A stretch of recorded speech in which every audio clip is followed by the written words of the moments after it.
Selamat pagi, anak-anak sekalian. Ketemu lagi dengan pembelajaran PPKN untuk kelas 11 IPA 5. Semoga kita masih baik-baik saja dan terhindar dari COVID-19. Hari ini topik kita adalah upaya menegakkan HAM, upaya menegakkan HAM.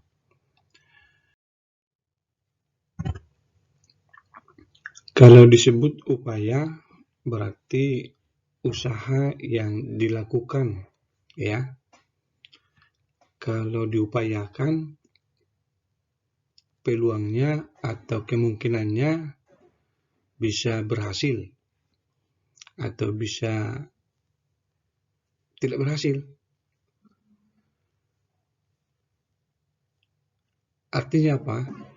Kalau sudah diupayakan, tidak ada jaminan langsung berhasil,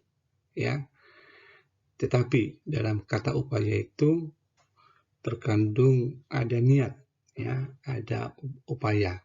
Nah, pada hari ini atau pada pertemuan ini yang akan kita bicarakan adalah apa sih yang sudah dilakukan oleh negara kita untuk menegakkan HAM di Indonesia. Seperti kita ketahui, di luar sana hampir setiap hari kita dengar ada pernyataan-pernyataan atau ada tindakan-tindakan yang dianggap atau dinyatakan melanggar HAM. Nah, sebelum kita melanjutkan kepada upaya menegakkan HAM, saya ingin menegaskan kembali bahwa dengan kita masuk kepada topik ini, kalian sudah mengerti apa itu HAM, baik secara pengertian umum maupun secara undang-undang, Kemudian kita juga sudah mempelajari tentang apa hubungan Pancasila dengan HAM di Indonesia, apa hubungan nilai Pancasila dengan HAM di Indonesia, yaitu nilai esensial atau nilai dasar, nilai instrumental, dan nilai praktis. Nah, ketika kita menjalankan aturan-aturan tentang HAM itu, bisa kita temukan ada pihak-pihak yang tidak patuh, baik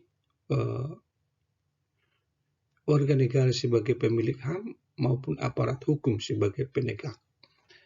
Nah, dalam konteks itulah kita sebut ada pelanggaran HAM.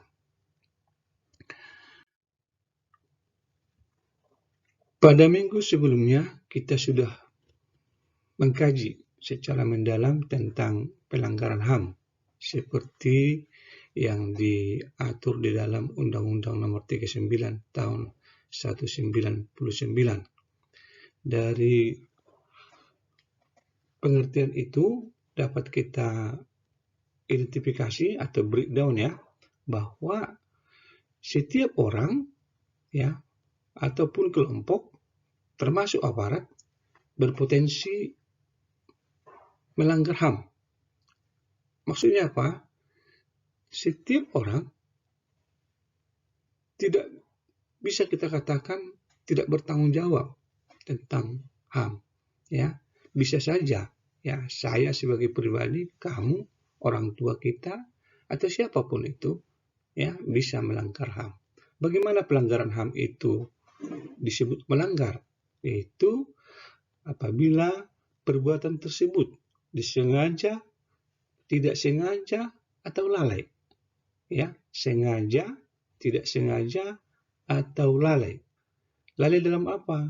Secara hukum, secara melawan hukum. sengaja secara melawan hukum, mengurangi, menghalangi, membatasi, atau mencabut hak asasi manusia seseorang atau kelompok yang dijamin dengan undang-undang. Kita garis bawahi kata secara melawan hukum. Maksudnya apa? Kalau seseorang dengan menggunakan hukum mengurangi hak asasi orang, bisa saja. Ya, yang tidak boleh itu adalah secara melawan hukum. Contoh, polisi menangkap seseorang. Setelah ditangkap, lalu dia dikurung. Setelah dikurung berarti hak asasi manusia jadi terbatas. Apakah polisi salah? Apakah polisi melanggar hukum? Apa polisi melanggar HAM? Tidak. Karena apa? Karena polisi menangkapnya secara hukum. Maka yang melanggar hukum itu adalah, atau yang melanggar HAM itu adalah ketika aparat menangkap seseorang secara melawan hukum. Nah, apa yang dilanggar? Itu apa yang sudah diatur dalam undang-undang. Ya, apa yang sudah dijamin oleh undang-undang. Nah, ketika sudah dijamin, tetapi tidak mendapatkan penyelesaian hukum yang adil dan benar sesuai dengan undang-undang atau sesuai dengan mekanisme peraturan yang berlaku, itulah yang disebut dengan melanggar HAM. Jadi, saya harap dengan pengertian dan penjelasan ini, kamu semakin paham apa yang disebut melanggar HAM. Kok bisa ya terjadi pelanggaran HAM? Ya, ada banyak faktor. Tapi dalam hal ini kita identifikasi dalam 4 kelompok. Yang pertama adalah belum adanya kesepahaman pada tataran konsep. Artinya apa? Orang belum paham betul apa sebenarnya yang disebut dengan HAM itu. Ya. Kemudian ada pandangan yang bersifat individualistis. Maksudnya apa? Ketika bicara HAM, dia hanya melihat dari aspek dirinya sendiri. Ya, dia hanya melihat, dia tidak sadar atau tidak memahami bahwa sebenarnya ketika dia memperjuangkan HAM-nya, ya, sebenarnya dia diperhadapkan juga dengan hak orang lain atau kepentingan umum. Yang ketiga, kurangnya atau belum berfungsinya lembaga-lembaga penegak hukum secara maksimal. Ya, apa itu polisi, jaksa, dan pengadilan. Nah, karena belum berfungsinya lah penegak hukum ini, maka kemudian nanti ada Komnas HAM, ya, Komisi Hak Asasi Manusia. Jadi Komnas HAM itu dibuat sebenarnya adalah karena polisi, jaksa, dan pengadilan belum bisa berfungsi secara maksimal. Maka diperlukan institusi yang secara khusus untuk menangani, ya, bagaimana supaya HAM itu lebih baik dilindungi dan ditegakkan.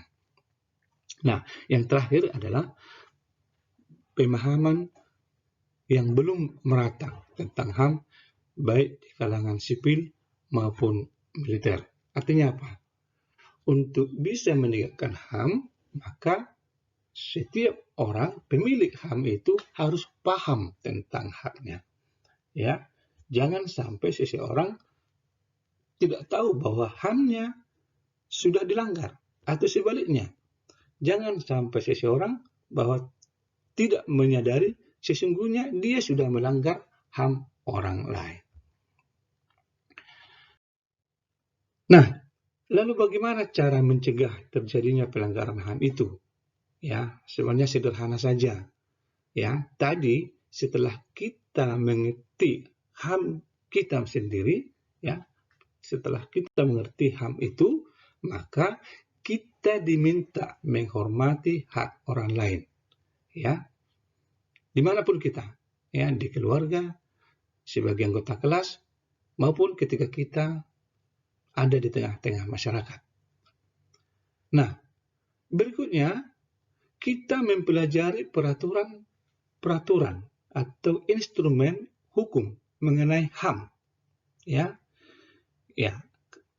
apa manfaatnya kalau kita sudah mempelajari peraturan perundangan mengenai HAM itu?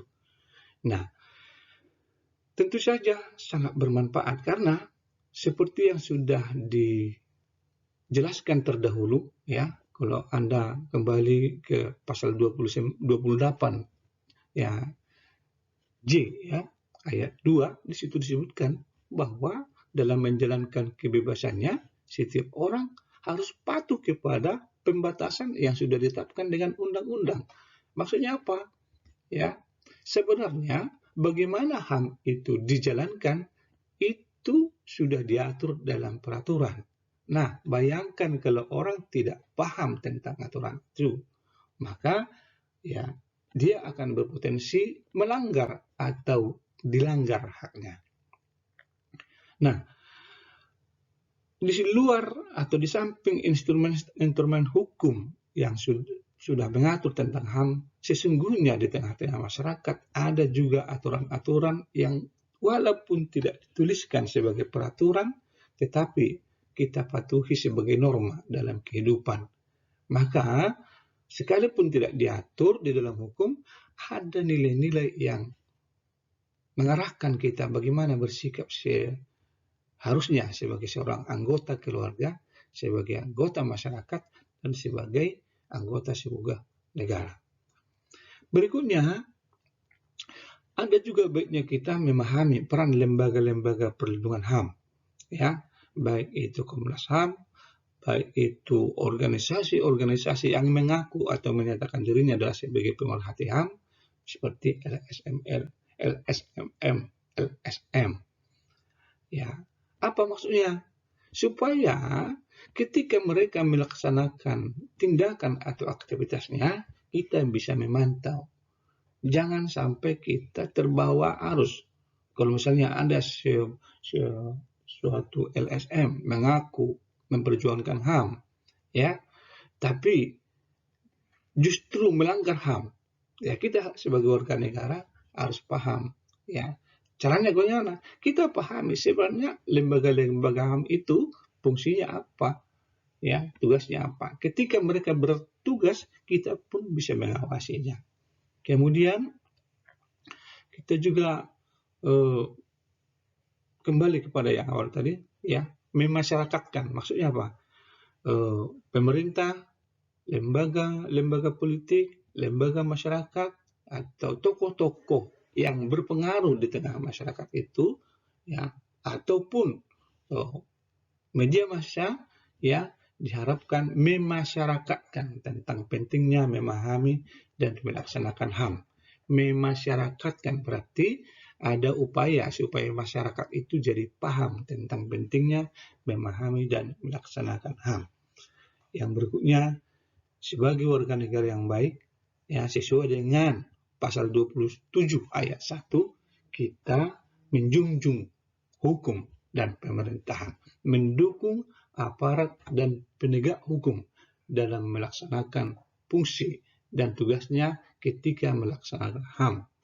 Jangan sampai ketika penegak hukum bertugas melaksanakan fungsinya sebagai penegak HAM, kita justru menjadi pihak yang oposan, yang mengkritisi, ya, sepanjang mereka menjalankan tugasnya sesuai dengan aturan hukum yang benar.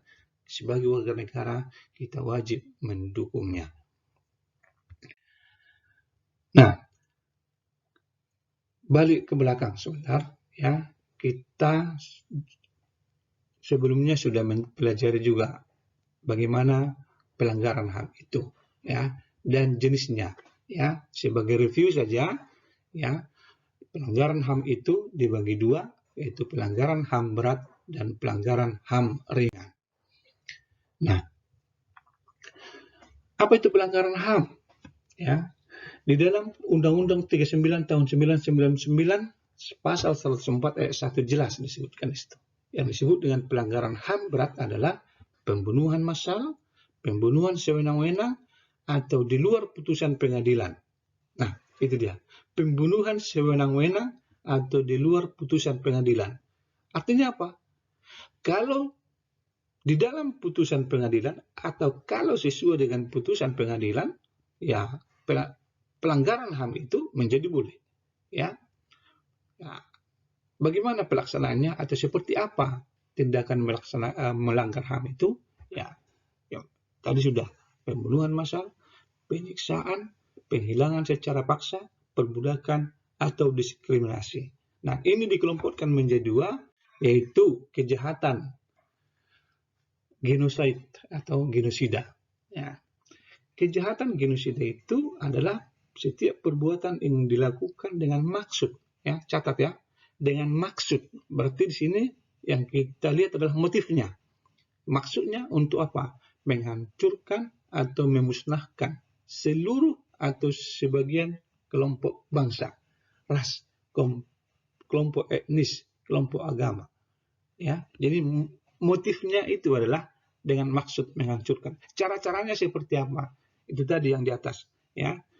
Membunuh anggota kelompok, ya, mengakibatkan penderitaan fisik atau mental yang berat terhadap anggota-anggota kelompok, menciptakan kondisi kehidupan kelompok yang akan mengakibatkan kemusnahan secara fisik, baik seluruh atau sebagiannya, memaksakan tindakan-tindakan yang bertujuan mencegah kelahiran di dalam kelompok, memindahkan secara paksa anak-anak dari kelompok tertentu kepada kelompok lain. Sekali lagi ya, motifnya adalah untuk menghancurkan atau memusnahkan seluruh, ya, atau sebagian anggota bangsa, kelompok bangsa, ras, kelompok etnis, atau kelompok agama. Nah, yang kedua, kejahatan kemanusiaan. Kejahatan kemanusiaan itu perbuatan yang dilakukan sebagai bagian dari serangan yang meluas atau sistematik yang diketahuinya bahwa serangan tersebut ditujukan secara langsung terhadap penduduk sipil. Perhatikan, ditujukan secara langsung terhadap penduduk sipil. Motifnya berbeda dengan yang tadi. Ya, yang tadi menghancurkan sebagian atau seluruhnya. Sekarang ditujukan secara langsung terhadap penduduk sipil. Kata kuncinya penduduk sipil. Artinya apa? Ketika terjadi perang misalnya, ya, kalau serangan itu diarahkan kepada militer, ya, bunker militer, itu nggak masalah. Namanya juga perang. Tapi sekalipun perang, ya, serangan tidak boleh diarahkan kepada penduduk sipil. Kalau terjadi, itu menjadi pelanggaran HAM, bahkan disebut menjadi pelanggaran HAM berat. Seperti apa caranya? Yaitu tadi, pembunuhan, pemusnahan, perbudakan, pengusiran, perampasan, penyiksaan, perkosaan, penghilangan secara paksa, kejahatan apartheid. Ya, coba diingat-ingat yang terdahulu tadi, kejahatan genosida, pembunuhan juga kan? Jadi caranya bisa sama, tapi motifnya berbeda. Nah, jadi nanti kalau ada pertanyaan-pertanyaan, apa bedanya kejahatan genosida dengan kejahatan kemanusiaan? Ya, intinya di situ, motifnya. Oke. Nah, ini kejahatan apartheid.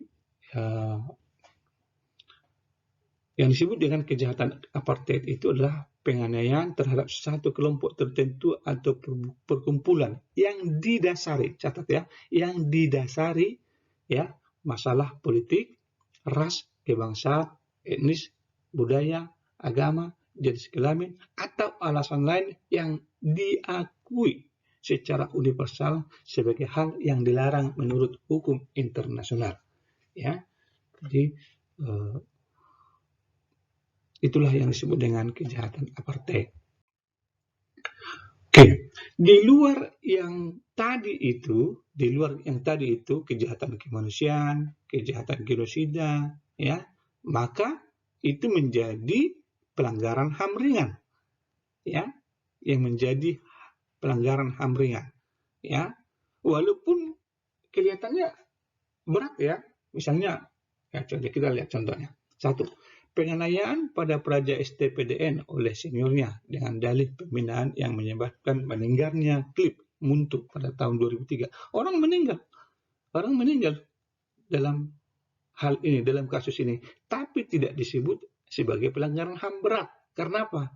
Ini hanya ditujukan kepada satu orang, bukan dengan motif menghancurkan, ya, atau memusnahkan. Kemudian, kedua, para pedagang yang berjualan di trotoar merupakan pelanggaran HAM. Benar, ya, terhadap pejalan kaki. Karena apa? Dengan menggunakan trotoar sebagai tempat berjualan, hak pejalan kaki menjadi berkurang kenyamanannya. Tapi itu ringan, ya.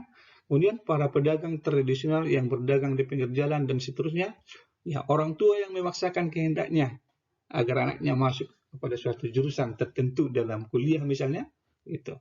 Jadi itulah yang disebut pelanggaran HAM ringan. Prinsipnya pelajari pelanggaran HAM berat, yaitu genosida dan kejahatan kemanusiaan. Di luar itu menjadi pelanggaran HAM ringan. Bedanya apa? Kalau pelanggaran HAM berat nanti diadili oleh pengadilan HAM. Sedangkan pelanggaran HAM ringan diadili di pengadilan umum. Lanjut. Nah,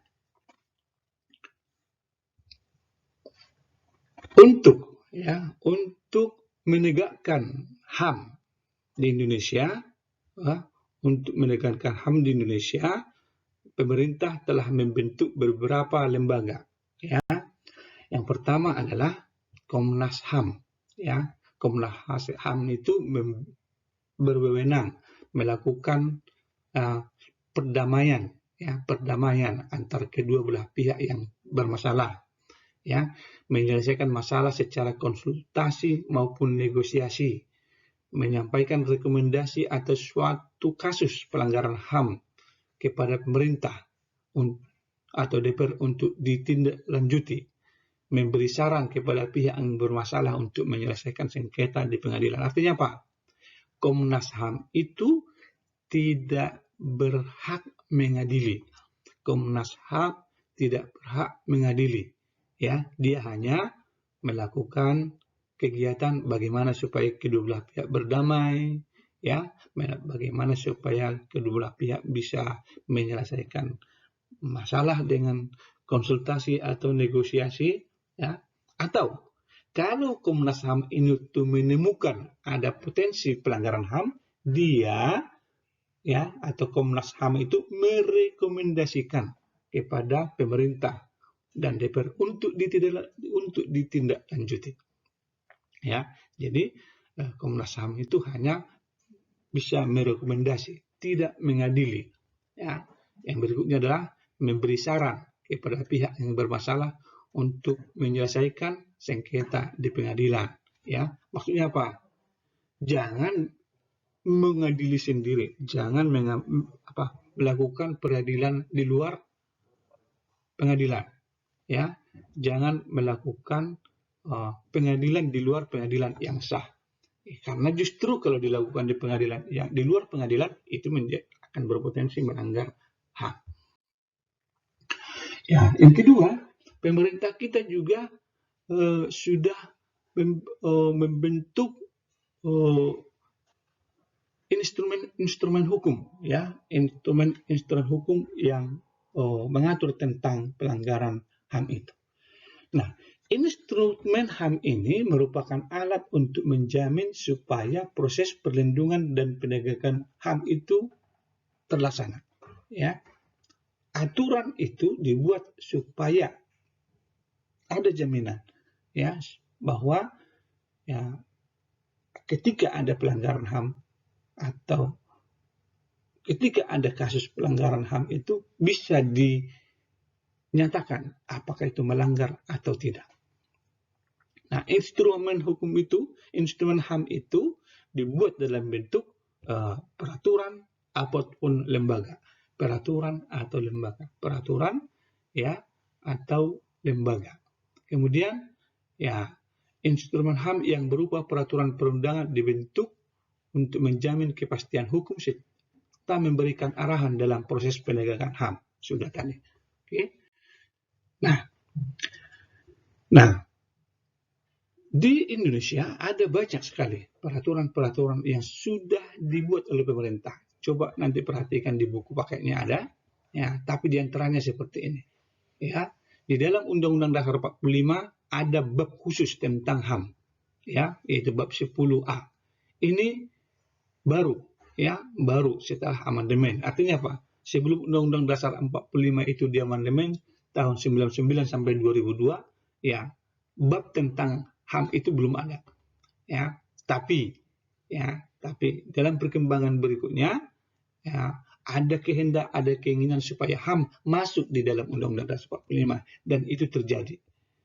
Sebelumnya sudah ada Tap MPR nomor 17 tahun 98 tentang HAM, ya, tentang HAM. Jadi Tap MPR ini sebenarnya duluan, ya. Setelah Tap MPR inilah baru kemudian ada pasal-pasal atau bab tentang HAM di dalam Undang-Undang Dasar 45.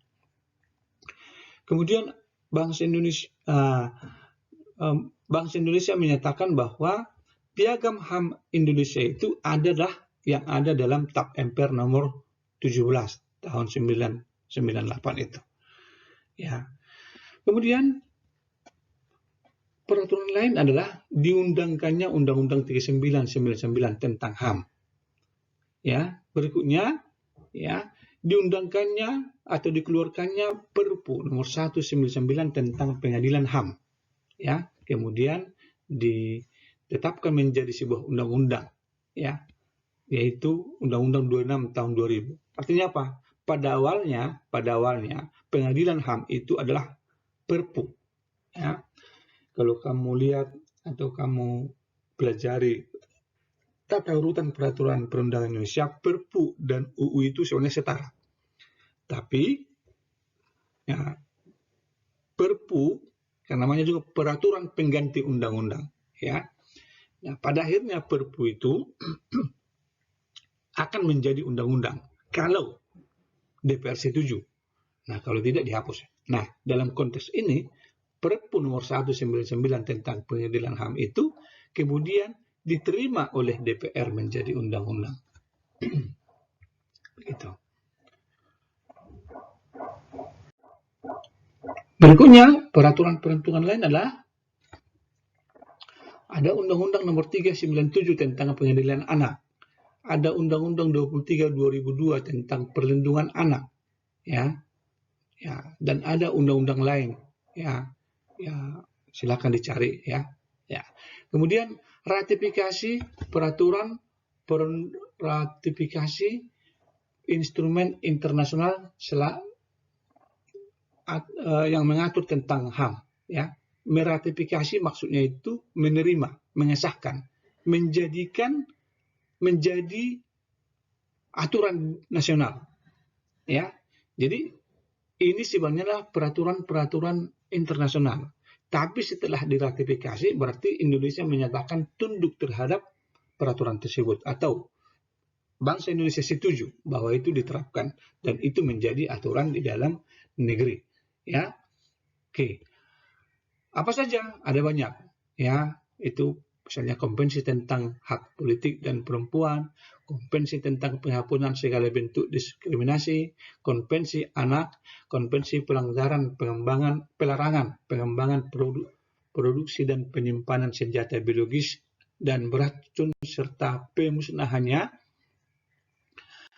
Kemudian konvensi internasional terhadap anti-apartheid dalam olahraga, konvensi menentang penyiksaan dan perlakuan atau penghukuman lain yang kejam, konvensi organisasi buruh internasional tentang kebebasan berserikat, konvensi internasional tentang penghapusan semua bentuk diskriminasi rasial, konvensi internasional tentang hak sipil dan politik, Kovenant Internasional Hak-Hak Ekonomi, Sosial, dan Budaya. Dan ini bisa bertambah lagi, ya, tergantung kepada perkembangan dunia internasional dan sikap Indonesia terhadap perkembangan yang dimaksud. Yang ketiga, tadi membuat tadi yang pertama Komnas HAM, kemudian instrumen HAM. Kemudian ketiga adalah pembentukan pengadilan HAM. Tadi sudah disebutkan ada instrumennya, yaitu Undang-Undang Nomor 26 Tahun 2000. Nah, pengadilan HAM ini adalah pengadilan khusus ya terhadap pelanggaran HAM berat. Ingat ya, pengadilan HAM adalah pengadilan khusus yang dibuat terhadap pelanggaran HAM berat, yang diharapkan dapat melindungi hak asasi manusia baik perorangan maupun masyarakat. Nah, pengadilan HAM menjadi dasar bagi penegakan kepastian hukum, keadilan, dan perasaan aman bagi perseorangan maupun masyarakat. Pengadilan HAM bertugas dan berwenang memeriksa dan memutuskan perkara pelanggaran hak asasi manusia yang berat. Tadi saya sudah sebutkan. Ya. Di luar ini berarti yang mengadili adalah pengadilan umum. Di samping itu, pengadilan HAM juga berwenang memeriksa dan memutus perkara pelanggaran HAM yang dilakukan oleh warga negara Indonesia, ya, yang terjadi di luar batas teritori wilayah Indonesia. Ya, pelanggaran HAM di luar teritori wilayah Indonesia yang dilakukan oleh warga negara Indonesia. Oke. Nah, sekarang masuk kita ke topik hari ini sebenarnya. Sebenarnya topik hari ini sesungguhnya adalah ini, ya. Tetapi ya supaya bisa nyambung, makanya kita bicarakan pembicaraan terdahulu. Ya, upaya penanganan kasus pelanggaran HAM. 1. Upaya pencegahan pelanggaran HAM dengan cara menegakkan supremasi hukum dan demokrasi. Ya, artinya apa? Kalau hukum dan demokrasi itu sudah benar berjalan, dapat diharapkan bahwa pelanggaran HAM itu akan berkurang atau tidak ada. Jadi, supaya HAM itu tidak dilanggar, tegakkan saja hukum dan demokrasi. Yang kedua, meningkatkan kualitas pelayanan publik. Ya, kenapa? Dengan berkualitasnya pelayanan publik, maka bisa dicegah terjadinya berbagai pelanggaran bentuk pelanggaran HAM oleh pemerintah. Ya, jadi pelayanan publik itu adalah pelayanan terhadap umum. Misalnya pengurusan SIM, pembayaran pajak, membuat membuat yang ke luar negeri namanya itu paspor gitu ya. Nah, kalau pelayanan ini tidak benar dilakukan, ya pelayanan itu berpotensi menjadi kesempatan untuk melanggar HAM. Kan begitu. Kemudian meningkatkan pengawasan dari masyarakat dan lembaga-lembaga politik terhadap setiap upaya menegakkan HAM yang dilakukan oleh pemerintah, ya, meningkatkan pengawasan dari masyarakat. Artinya apa? Masyarakat bisa berperan untuk mengawasi, ya, mengawasi siapa? Mengawasi ya, upaya yang dilakukan oleh pemerintah. Kemudian meningkatkan atau penyebarluasan prinsip-prinsip HAM kepada masyarakat melalui lembaga-lembaga pendidikan formal seperti yang sekarang kita lakukan maupun non formal melalui kegiatan-kegiatan keagamaan atau kursus-kursus. Meningkatkan profesionalisme lembaga keamanan dan pertahanan negara. Ya, kita baru saja mendengar atau melihat peristiwa di Ciracas bagaimana TNI dengan polisi ya saling berkelahi, ya dapat kita simpulkan mereka itu belum profesional, ya. Jadi tidak profesional itu bisa menimbulkan potensi pelanggaran HAM. Kemudian meningkatkan kerjasama yang harmonis antar kelompok atau golongan masyarakat agar mampu saling memahami dan menghormati keyakinan dan pendapat orang lain. Kita berpendapat bahwa ketidakmampuan orang atau kelompok untuk saling memahami dan saling menghormati adalah potensi pelanggaran HAM. Oleh sebab itu, ya, mari kita saling menghormati dan saling memahami keyakinan atau pendapat orang lain, sehingga masing-masing bisa berjalan tanpa konflik. Yang berikutnya adalah membangun harmonisasi hak dan kewajiban asasi manusia. Maksudnya apa? Ya, hak dan kewajiban itu adalah satu mata uang, dua sisi mata uang. Ya, artinya apa?